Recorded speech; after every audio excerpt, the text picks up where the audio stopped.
Bismillahirrahmanirrahim. Alhamdulillahi rabbil alamin. Wassalatu wassalamu ala al-mab'uthi rahmatan lil alamin.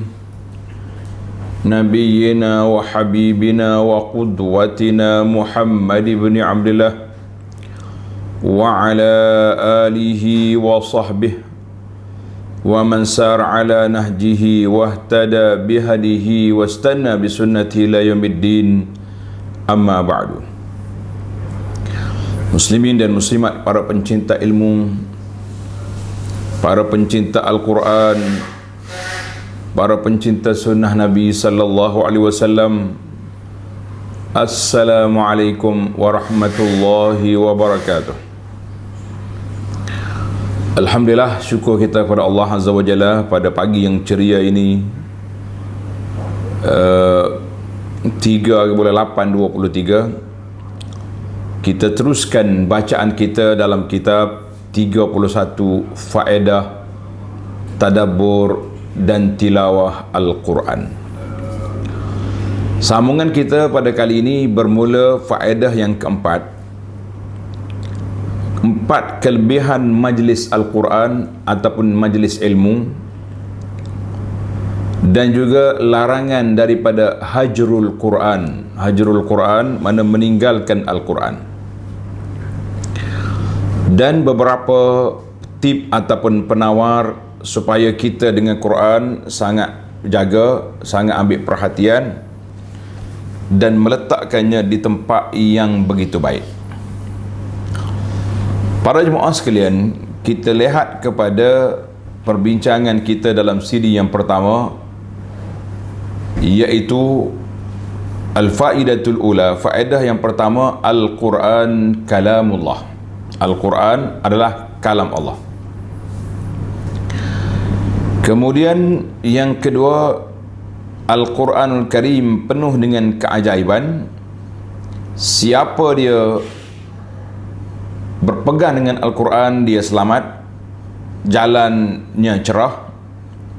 Siapa lawan Quran, dia akan hina di dunia, lebih-lebih lagi di akhirat. Yang ketiga,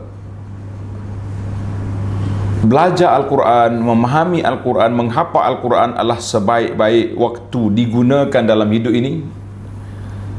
Dan perbelanjaan yang kita gunakan Al-Quran adalah merupakan perbelanjaan yang terbaik dalam dunia. Para pelajar sekalian, kita sambung dalam siri ini faedah yang keempat.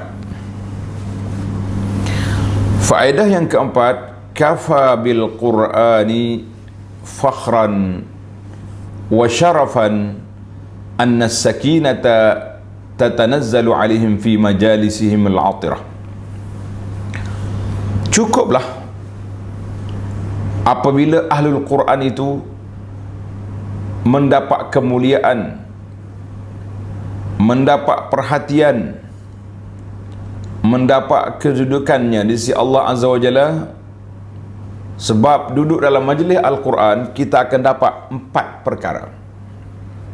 Duduk dalam majlis Al-Quran, ataupun disebut dengan nama Mudarasatul Quran, majlis mengaji Al-Quran, kita akan diberi oleh Allah Azza wa Jalla, akan berikan kepada hambanya sebanyak 4 perkara. Mudah-mudahan dengan kita sebut kelebihan-kelebihan ini, para pelajar, para pencinta Al-Quran lebih bersemangat untuk berada dalam majlis ilmu. Lebih-lebih lagi majlis ilmu yang berkumpul secara fizikal di masjid, di rumah Allah Azza wa Jalla. Maka 4 perkara. Yang pertama, ketenangan akan turun. Nak dapat ketenangan. 2, rahmat akan melingkungi majlis kita. 3, para malaikat bersama dengan kita dalam majlis. Yang keempat, Allah Subhanahu wa taala sebut nama mereka yang berada dalam majlis ilmu. Fa ayyu fadlin akbar min hadha. timbul soalan, manakah majlis lebih mulia, lebih baik daripada apa yang kita dapat ini. Dalam hadis yang sahih, hadis ini panjang, yang dikeluar oleh Imam Muslim tentang kelebihan mencari ilmu. Man salaka tariqan yaltamisu fi ilma sahalallahu lahu bihi tariqan ilal jannah. Siapa berjalan mencari ilmu, Allah SWT akan permudahkan jalan lagi ke syurga. Para ulama hadis membincangkan apa makna salaka tariqan yaltamisu fi ilma, berjalan mencari ilmu. Apa dia maksud?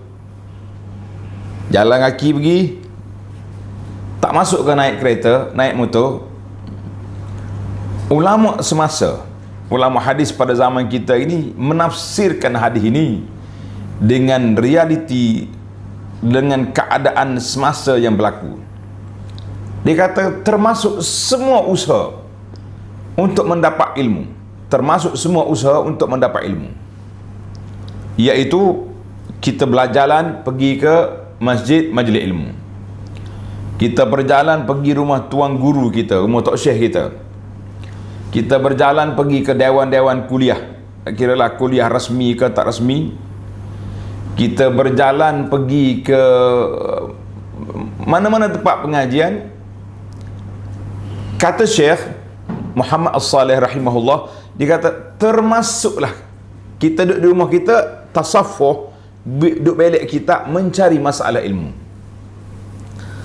Maka daripada kata-kata tuan guru ini, Al-Faqir Abu Anas mengatakan, termasuklah tuan-tuan dan puan-puan yang duduk depan saya ini, yang duduk live bersama dengan kita secara online ini pun termasuk dalam man salaka tariqan yaltamisu fi ilma, orang berjalan mencari ilmu. Saya kata insya-Allah. Tetapi di akhir hadis ini menyatakan tempat di manakah tempat yang afdal, yang terbaik kita menuntut ilmu. Ini kita tak boleh nak lawan lah, sebab Allah SWT pilih tempat yang mulia, duduk bersama dengan orang mulia. Kenapa? Dia kata mulianya sesuatu perbincangan apabila ilmu yang dibincangkan itu sesuatu yang mulia. Para jemaah ingat ke tidak? Ingat ke tidak? Dalam siri yang lepas ana ada sebut semua perkara yang berkait dengan Quran mulia. Semua perkara yang berkait dengan Quran mulia. Allahu Akbar. Maka dalam ujung hadis tadi, Nabi SAW mengatakan, majtama'a qaumun fi baitin min buyutillah, tidak berhimpun mana-mana kaum di rumah Allah. Fi baitin min buyutillah, berhimpun di rumah Allah. Yang pertama, syarat yang pertama, berhimpun di mana? Di rumah Allah. Karena itu kadang-kadang kita rasa pelik, kita ada masjid, tapi bila nak buat majlis ilmu, ai buat kemah kat luar. Kita kata, la ya akhi, kenapa nak tinggalkan fi baitin min buyutillah? Kenapa kita nak tinggalkan yang Nabi kita sebut, duduk di rumah Allah Azza wa Jalla? Rugi. Oh, dia kata, Ustaz, oleh kerana kita ni buat majlis ilmu dihadiri oleh muslimah, wanita-wanita yang uzur, maka kita buat dalam dewan lah lebih baik. Sebab apa? Wanita tu boleh masuk, yang haid, yang nifas semuanya boleh ikut. Kita kata itu salah satu daripada punca orang pergi buat majlis dalam masjid, ya, di luar masjid. Kita kata ada hujah.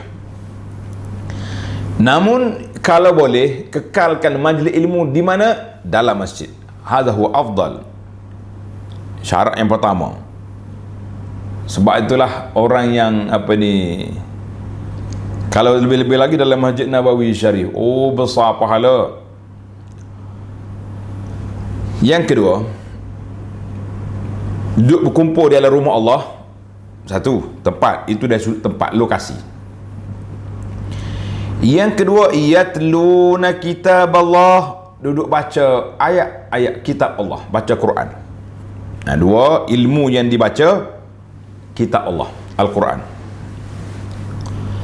Yang ketiga, wa yatadarasunahu bainahum, mereka mengulang kaji, mudarasah, belajar ilmu tentang Al-Quran bainahum, sesama mereka.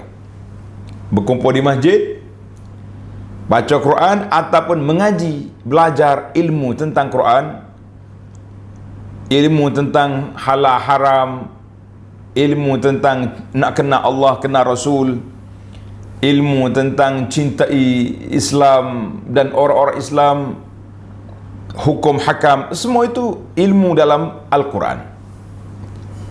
Apa kita dapat?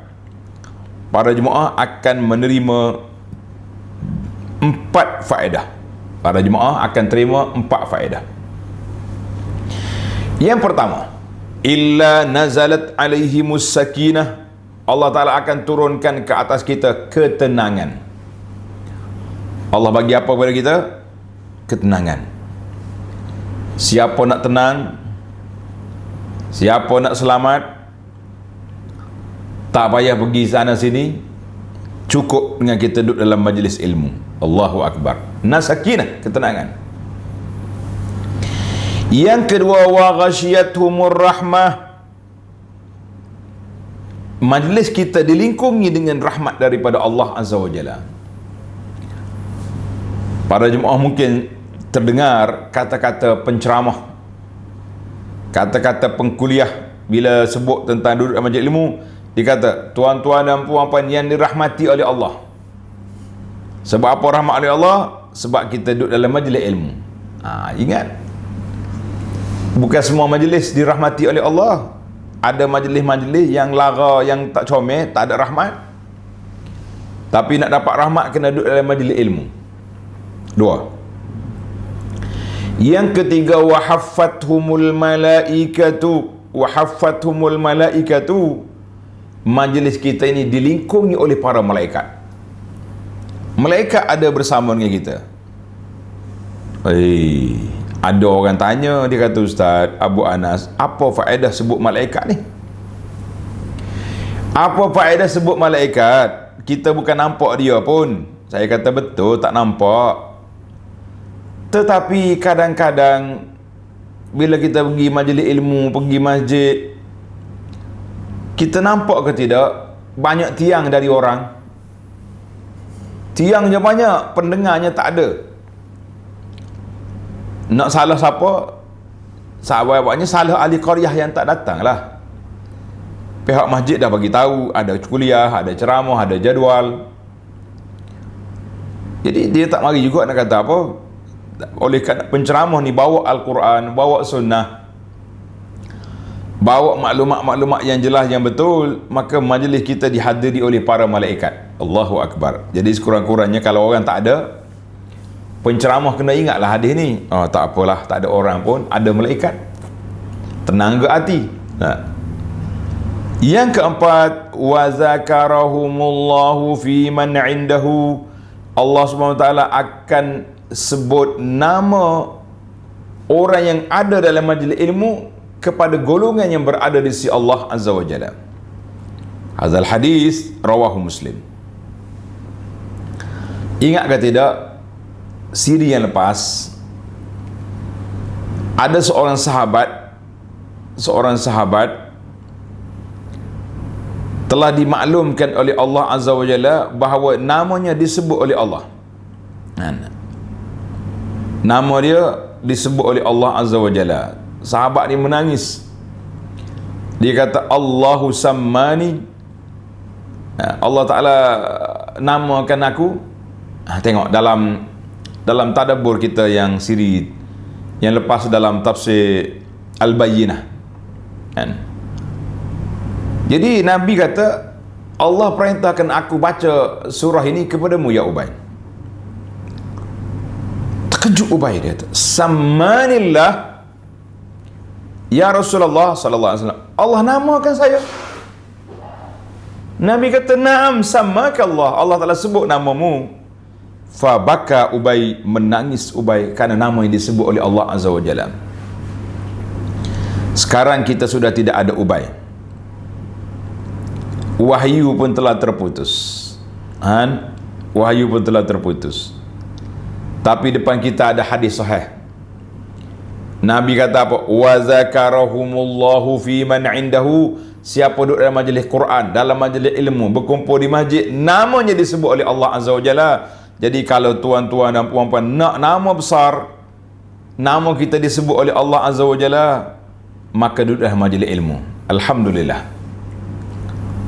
Mudah-mudahan kita sentiasa mendapat rahmat daripada Allah, mendapat ketenangan, duduk bersama para malaikat, dan nama kita disebut oleh Allah Azza wa Jalla. Kafa ahlul Quran fakhran wa syarafan. Kata kita ni, cukuplah ahlul Quran itu mendapat kemuliaan dan kebahagiaan. Apabila kita duduk dalam majlis Al-Quran, kita dapat 4 faedah yang begini besar. Kata Alhamdulillah. Kita berpindah kepada hadis ni rawahu Muslim. Kita berpindah kepada al-faidatul khamisah, faedah yang kelima. Kafa ahlul Quran fakhran anna Allah Ta'ala yarfa'u zikrahum wa yu'li sya'nahum. Sambungan daripada yang 4 tadi, yang kelima ni pun tambah satu lagi.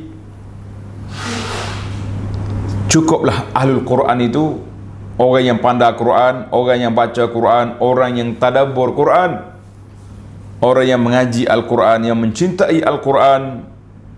Kemuliaan untuk dia, yarfa', Allah Ta'ala angkat sebutan mereka, Allah Ta'ala tinggikan kedudukan mereka.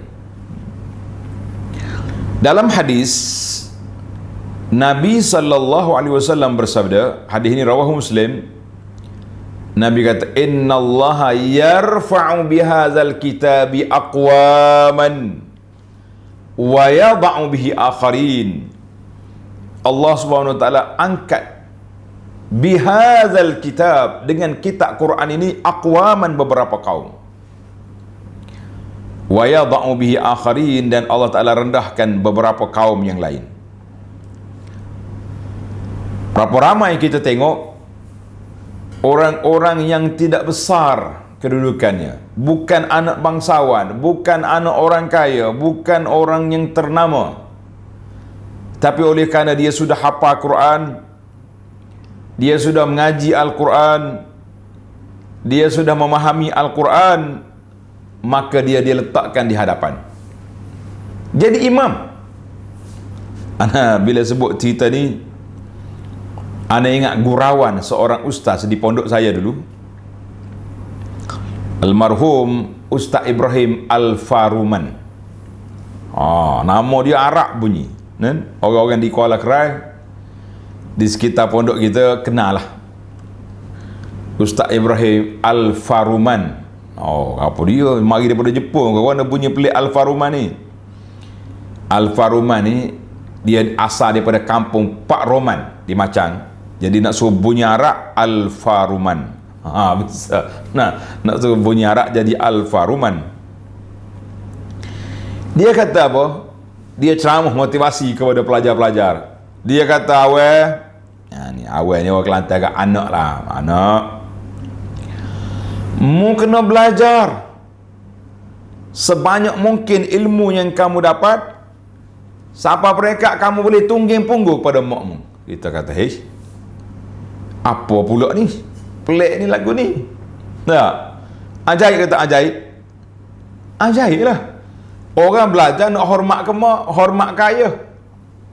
Si Al-Faruman ni, dia kata apa?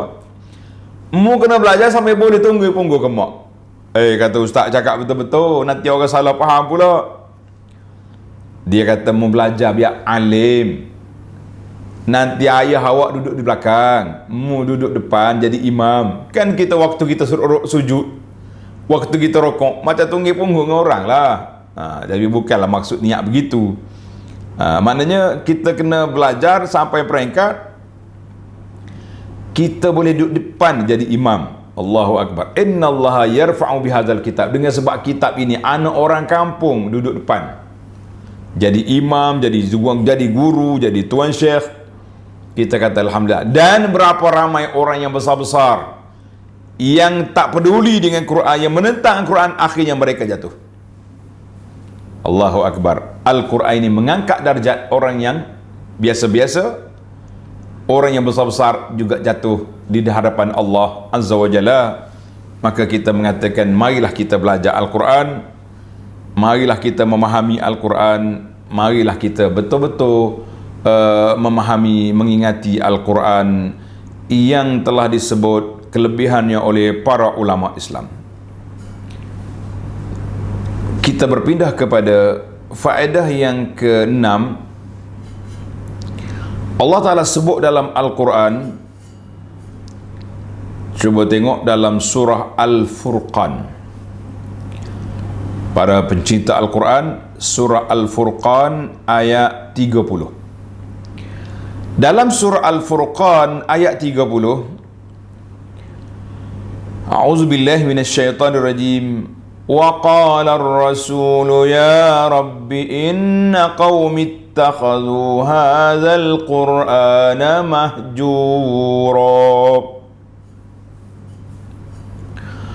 Wa qala ar-rasul, berkatalah Rasul, mengadu kepada Allah.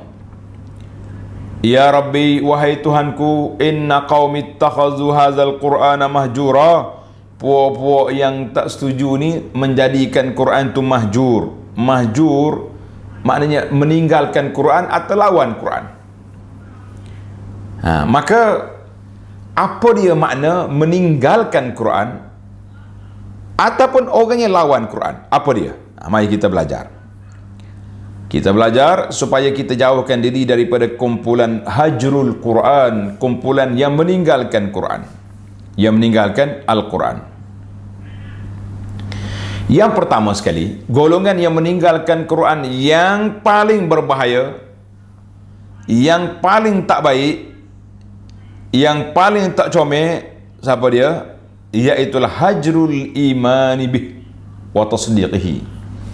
Orang yang tak mau beriman dengan Quran dan tak mau membenarkan isi kandungan Quran, sebagaimana yang berlaku kepada puak-puak kafir dan munafikin. Kafir zaman kita ini mungkin tak faham apa Quran, kecuali bila kita beri terjemahan makna Al-Quran.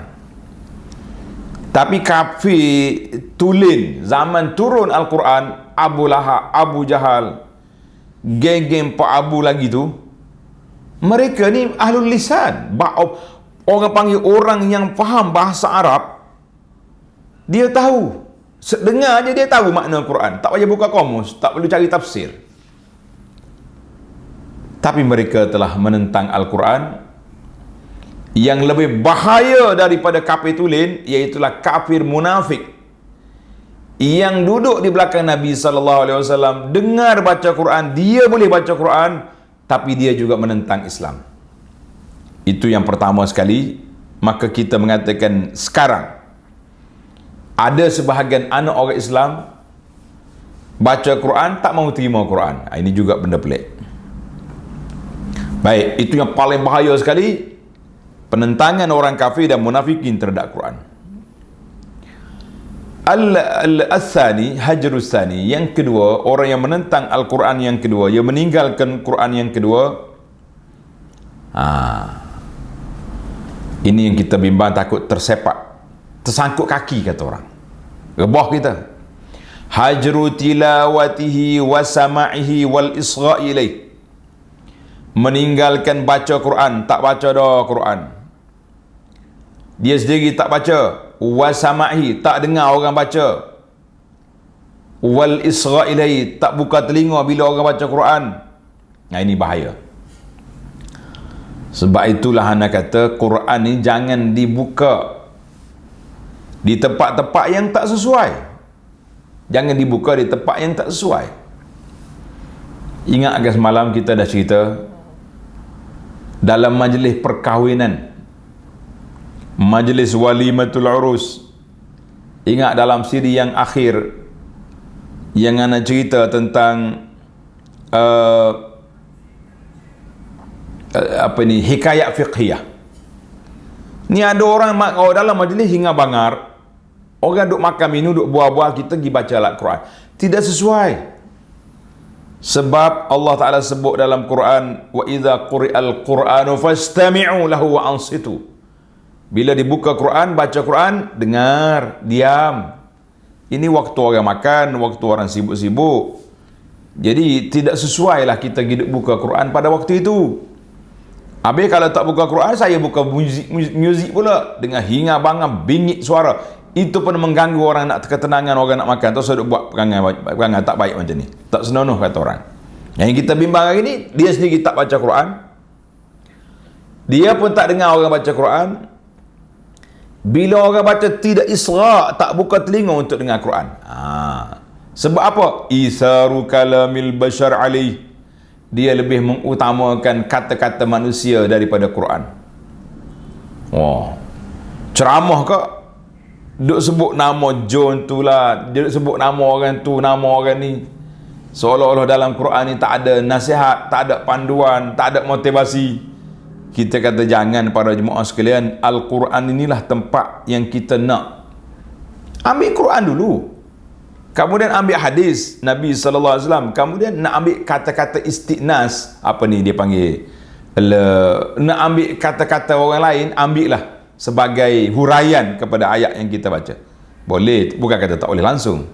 Tapi setengah orang ni tak mengaji pun Quran. Nak tadabbur Quran pun marah. Orang tadabbur kena marah pula. Dia kata bahaya ngaji Quran ni.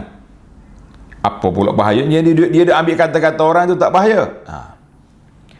Mengutamakan kata-kata orang lain, min syi'rin, duduk baca syair, duduk baca lagu, baca qasidah, ghina, walahwin, wasarsarah. Jadi kita katakan ini di antara hajrul Quran. Jadi tuan-tuan boleh cek balik lah. Kita ni dalam hajrul Quran ke termasuk di kalangan orang yang dengar Al-Quran? Alhamdulillah. As-salis hajrul amal bihi. Ini kita bimbang ini ni. Meninggalkan beramal dengan Al-Quran. Baca Quran sebagaimana kata orang, dia baca Quran tapi Quran lah anak dia. Tak beramal dengan Quran.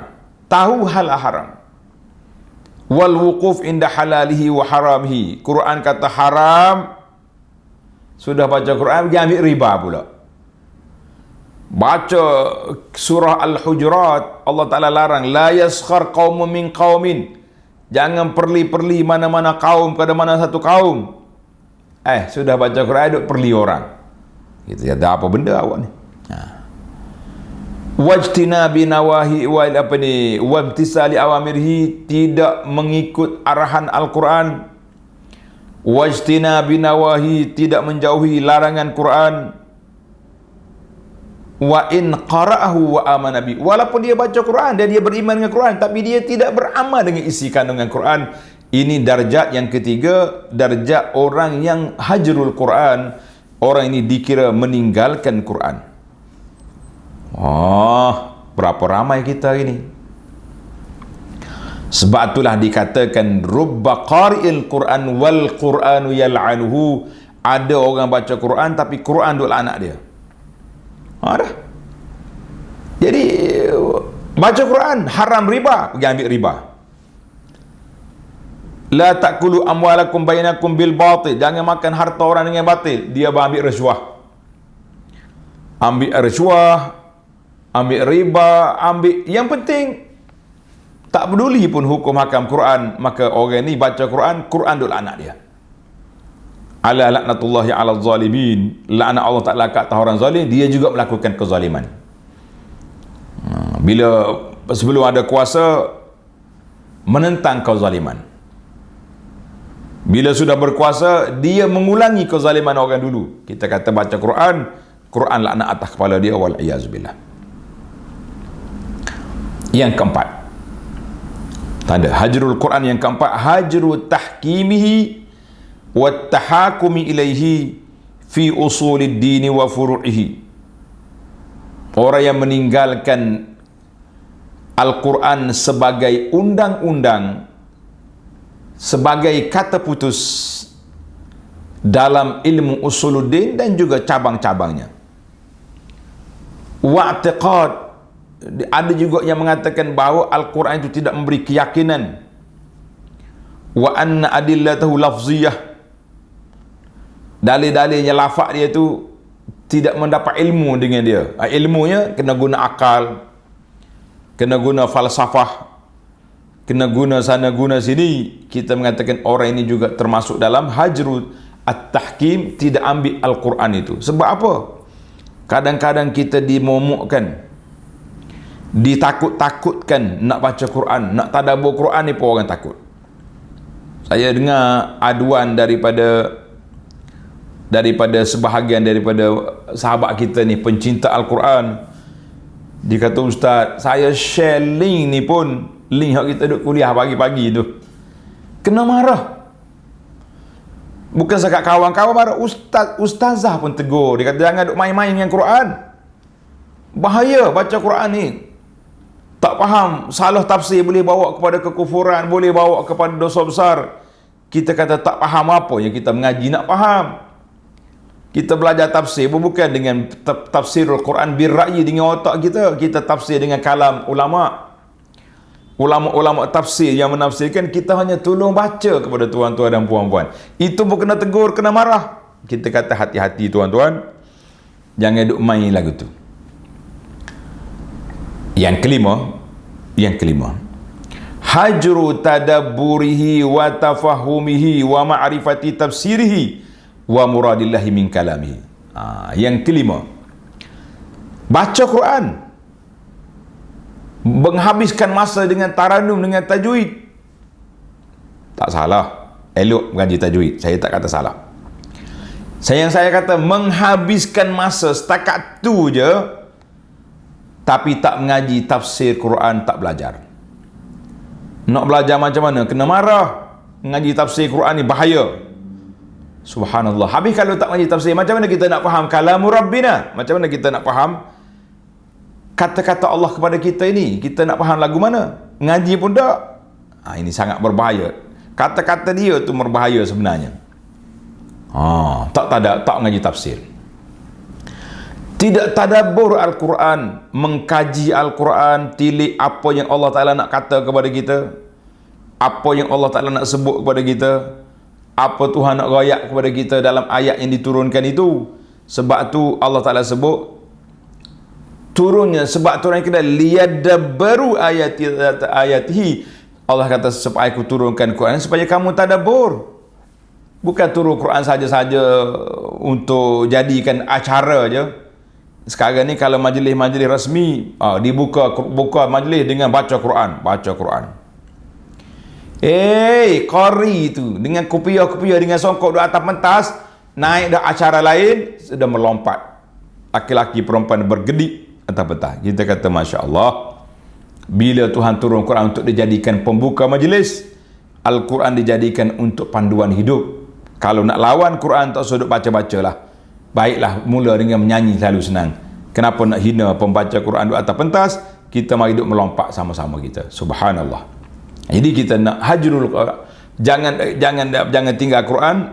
Tinggal Quran dengan makna tak tadabbur, tidak memahami makna dia, tidak mengaji tafsir. Jadi kita tak tahu apa yang Allah Ta'ala nak kata kepada kita. Subhanallah.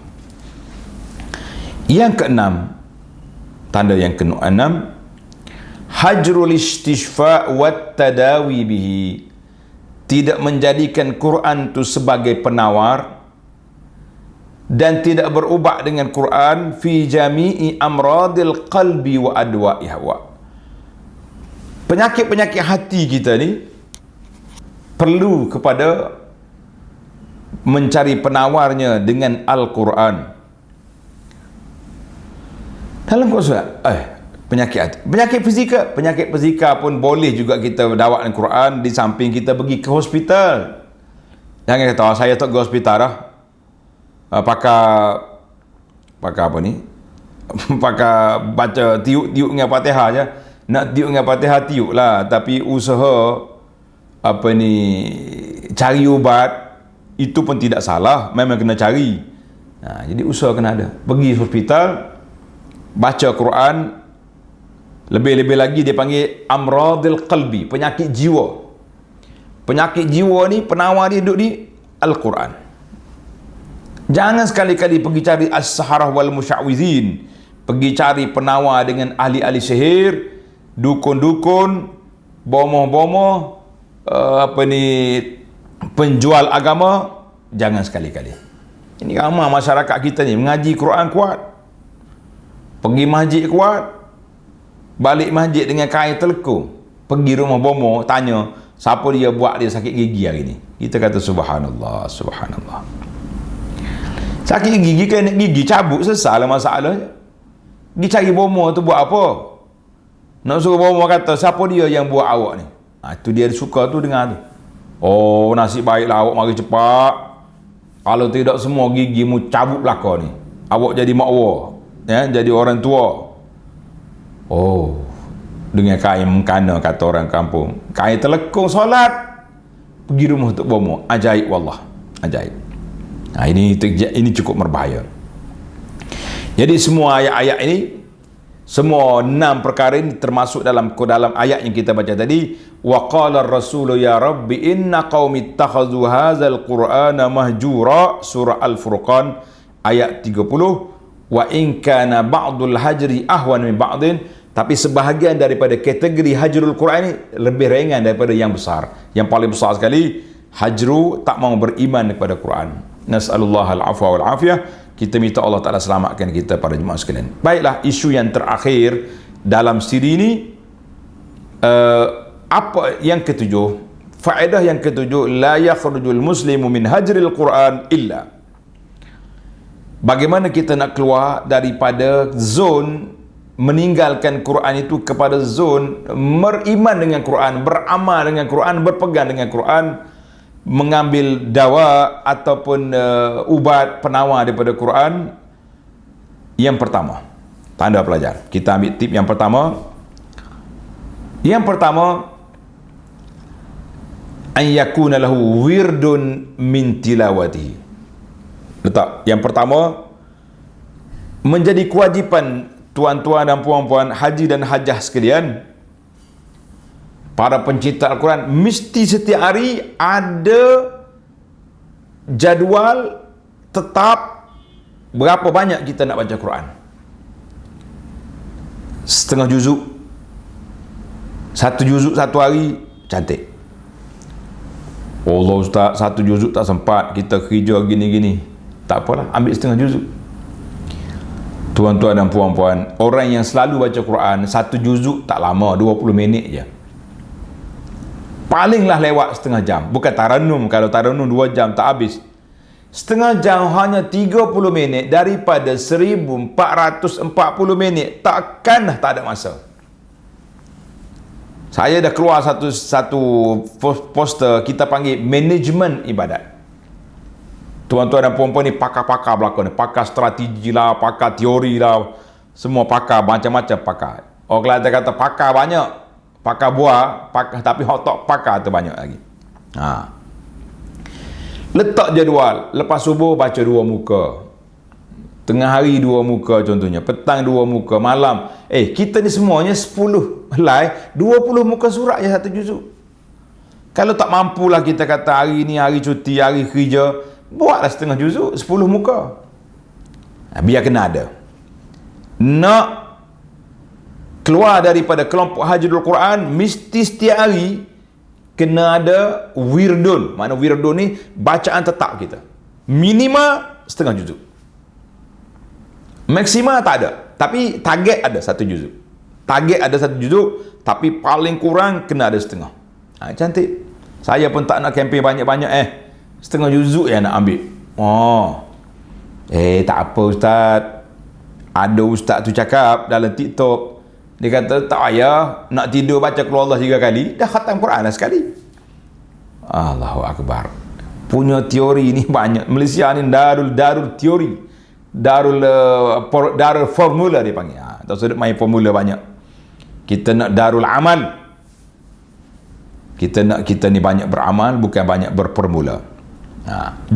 Nombor dua. Yuqbilu 'ala al-Quran al-Karim, kita kena letakkan hati kita ni mencintai Al-Quran, nak mengaji Quran, nak memahami makna Quran. Letak itu. Ada kelas Quran kita masuk. Tak ada kelas Quran kita tengok rakaman. Biar lengkap. Insya-Allah saya berdoa, tuan-tuan berdoa, biarlah lengkap siri kuliah Al-Quran daripada Al-Fatihah sampai ke surah An-Nas. Sekali lalu yang dapat saya usahakan, insya-Allah kalau khatam surah An-Nas kita akan ulang balik daripada Al-Fatihah biiznillahi azza wa jalla. Sebab lama banyak tahun tu nak khatam tu.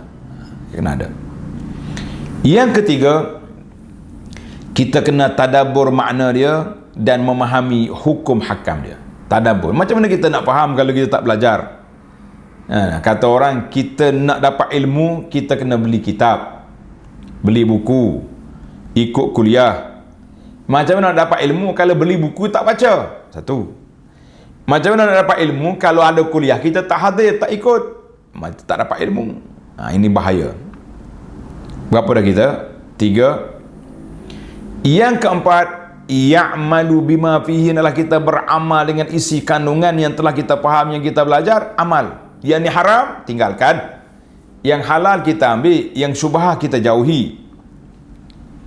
Yang keempat, ya tahakamu ilaihi fi kulli saghirin wa kabir, semua benda kecil benda besar kita letakkan Al-Quran itu sebagai kitab rujukan. Quran kata halal ke haram ni? Halal, ambil. Yang haram tinggal. Berapa dah kita saat ni?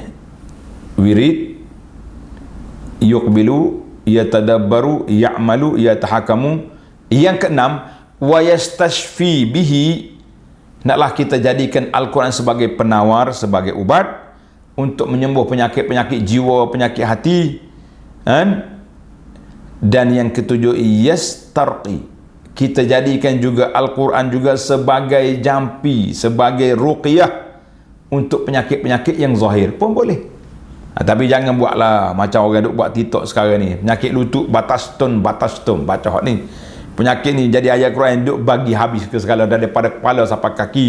Kita kata tidak, cari ayat-ayat istisfa, ayat-ayat yang penawar kita baca. Alhamdulillah. Itu di antara 7 perkara kita nak keluar daripada zon orang yang hajrul Quran. Mudah-mudahan kita selamat daripada ini. Al-muwaffaq man waffaqahu Allah Ta'ala wa'anahu wa saddadahu, orang yang mendapat taufik yang baik ini iaitulah siapa yang diberi taufik oleh Allah Azza wa Jalla. Allah bantu dia untuk baca Quran dan faham Quran. Allah perbetulkan perjalanan hidup dia bersama Al-Quran. Bismillahirrahmanirrahim. Alhamdulillah wassalatu wassalamu ala rasulil amin wa ala ahli wa sahbihi ajma'in. Ya Allah, ya Tuhan kami, pada saat kami mencintai Al-Quran ini dengan nama-Mu yang maha indah, dengan sifat-Mu yang maha tinggi, curahkanlah ke dalam hati kami perasaan sifat sayang kepada Quran, cinta kepada Quran, beramal dengan undang-undang Quran, dengan mempelajari, bertadabbur, baca Quran dan beramal dengan Quran semasa kita hidup, dan jadikan Quran ini sebagai pemandu kami ke jalan Engkau redai sehinggalah sampai kami pijak kaki ke dalam syurga-Mu. Amin ya rabbal alamin. Wa sallallahu ala nabiyyina Muhammad wa ala alihi wa sahbihi ajma'in walhamdulillahi rabbil alamin. InsyaAllah kita akan sambung lagi siri yang akan datang, bermula daripada faedah yang ke-8. Al-faedatu as-saminah, faedah yang ke-8 biiznillahi azza wa jalla. Sekian, assalamualaikum warahmatullahi wabarakatuh.